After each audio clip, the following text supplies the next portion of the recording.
Vote నమోదు చేసుకోండి, అవసరమైన ట్రాన్స్ఫర్ చేసుకోండి, ఐడెంటిటీ కార్డు సంపాదించండి, మీ బూత్ ఎక్కడో తెలుసుకొని పెట్టుకోండి. ఆ రోజు ఎంత ఎండ ఉన్నప్పటికీ కూడా మీరు మాత్రం ఈ దేశ చరిత్రలో తిరిగి రాసే ఈ చారిత్రక సన్నివేశంలో మోడీ గారిని మళ్ళీ ప్రధానమంత్రి చేయడం మీ చేతుల్లో ఉంది. కాబట్టి ఆ బాధ్యతను సంపూర్ణంగా నెరవేర్చాలని చెప్పి నేను వేడుకుంటున్నా. అందుకే ఇవాళ మోడీ గారిని ఆశ్రయించడంతో పాటుగా మీరు ఇంతకుముందు చెప్పినట్టుగా మల్కాజ్గిరిని కూడా గొప్పగా గెలిపించి మోడీ గారికి గిఫ్ట్గా ఇవ్వాలని చెప్పి కోరుతూ, నా గురించి నేను చెప్పాల్సక్కలేదు.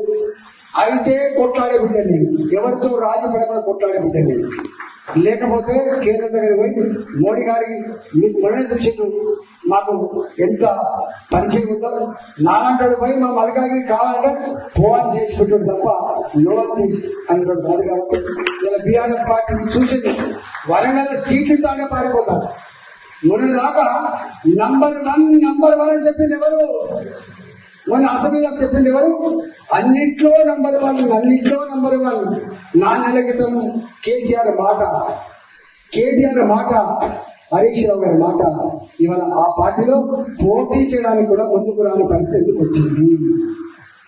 10 ఏళ్ళ తర్వాత మోడీ గారినేమో ఆశీర్దిస్తున్నాడు, కేసీఆర్ ఏమో పొందబెడతాడు. కేసీఆర్ మాటలు చెప్పాలంటే ఇక్కడ అధికారం లేదు, నా అక్కడ ఇది చేసేదేం లేదు, ఓటైతే మోడలేసినట్టు అని చెప్పాడు. ఆయన అంతా ఒక గదే ఇవాళ మనం ఆలోచించాలి.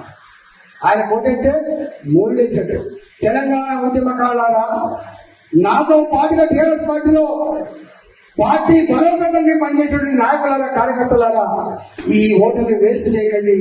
ఈ ఓటుని తెలంగాణ అభివృద్ధికి, దేశ అభివృద్ధికి, మోడీ గారికి గౌరవం గుర్తుకుంటామని చెప్తున్నా.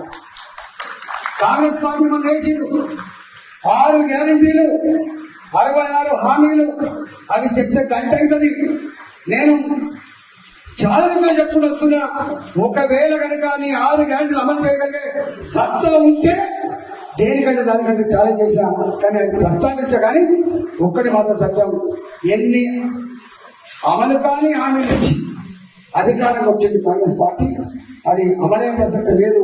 ఇవాళ మీరు కొట్లాడతారు, ఎక్కడ కొట్లాడతారు? నీ సీట్లని నిన్ను పుట్టించిన యూపీలోనే నువ్వు 0 అయిపోయినా బాబు. నేను అక్కడ ఓడగొడితే కెళ్ళగచ్చి గెలిపించుకుంటు తప్ప నీకు ఒక ఎంపీ సీట్ కానీ పరిస్థితి నువ్వు ఎక్కడ వెళ్తావు?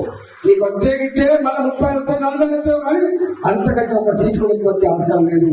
మొన్ననే మోడీ గారు సంఘంలో ఒక మాట చెప్పిండు, నాకు ఈ రాష్ట్రంలో అధికారం ఇవ్వకపోయినప్పటికీ కూడా తెలంగాణ ప్రజల ప్రేమతో నేను బ్రహ్మాండమైన అభివృద్ధి చేస్తున్నా. ఒకవేళ నాకు అధికారం కట్టబెడితే డబుల్ నిధులు కేటాయించి తెలంగాణ రాష్ట్రాన్ని అభివృద్ధి చేసే బాధ్యత నా చేతిలో పెట్టమని చెప్పి కోరిండు. కాబట్టి ఇవాళ ఆ పని సంపూర్ణంగా చేయాలని చెప్పి తెలంగాణ ప్రజానికానికి విజ్ఞప్తి చేస్తున్నా.